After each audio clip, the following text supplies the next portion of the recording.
If you believe your tax bracket in the future is likely to be higher than it is today, then you've probably been thinking about doing a Roth conversion. But Roth conversion should not be undertaken haphazardly because you may end up paying more tax than is necessary, which could cause you to run out of money far in advance of when you ever thought possible. So in today's video, I'm going to review my 5 cardinal rules for doing a Roth conversion. The first cardinal rule is simply this: don't do a Roth conversion that bumps you into a tax bracket that gives you heartburn. Now, a heartburn-inducing tax bracket bump is pretty easy to define.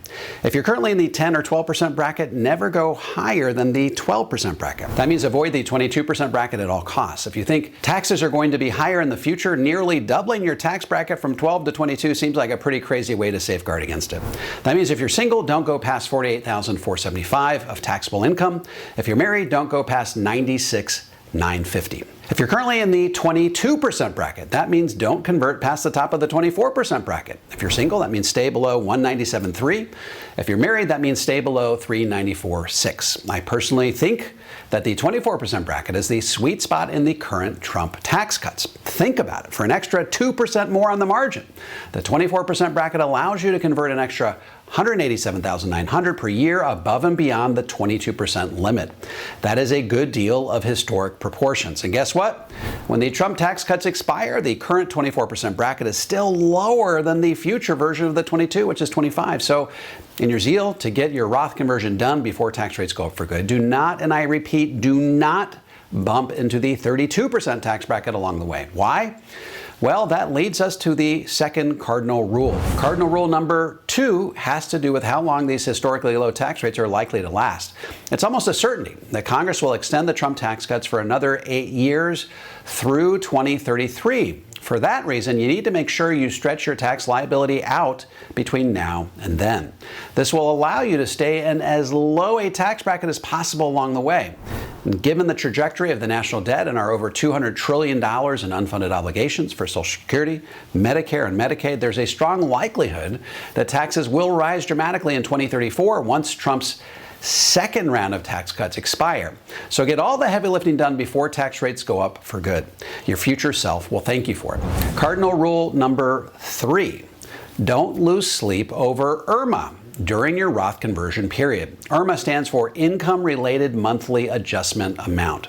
This is the increase in your Medicare Part B and D premiums when you experience increased income due to things like Roth conversions. Many people are reluctant to do Roth conversions because they don't want their Medicare premiums to increase. But here's what you have to remember. Your premiums would only go up over the period in which you're executing your Roth conversion strategy. So that's 9 years or less.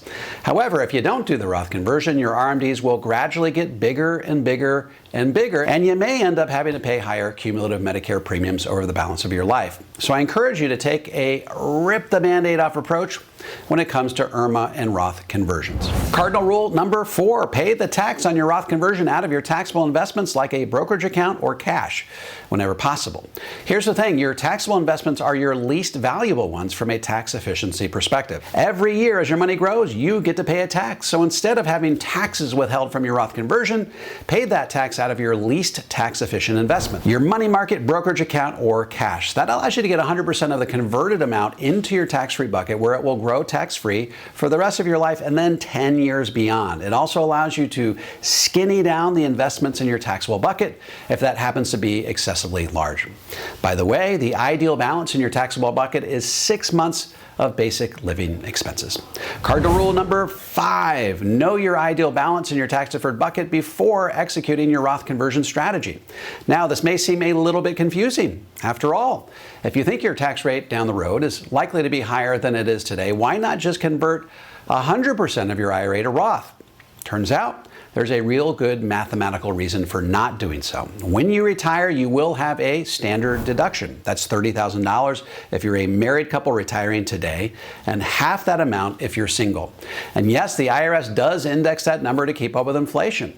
If you convert your entire IRA to Roth, you won't have any taxable income left that your standard deduction can offset. That means you will have paid too much tax along the way, and that could force you to run out of money sooner than you anticipated.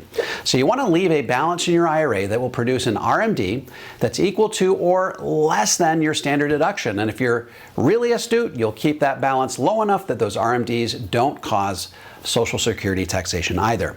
Here's a cheat code if you're looking to establish that ideal balance in your tax-deferred accounts. If you're married, it's about $400,000, assuming you don't have a pension or other sources of residual income. If you're single, it's about half that amount. A lot of it will depend on how much Social Security you're planning on receiving in retirement. So if you'd like to really dial this in, I have a calculator at davidmcknight.com that can give you some direction.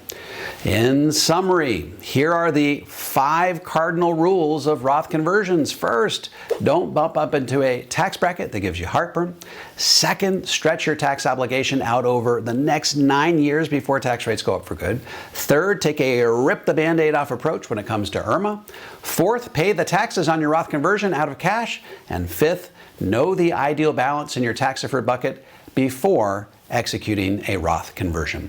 If you follow these 5 rules, you'll insulate your money from higher taxes, you'll pay less taxes along the way, and you'll dramatically increase the likelihood that your money will last as long as you do. I'm David McKnight. Thanks for watching.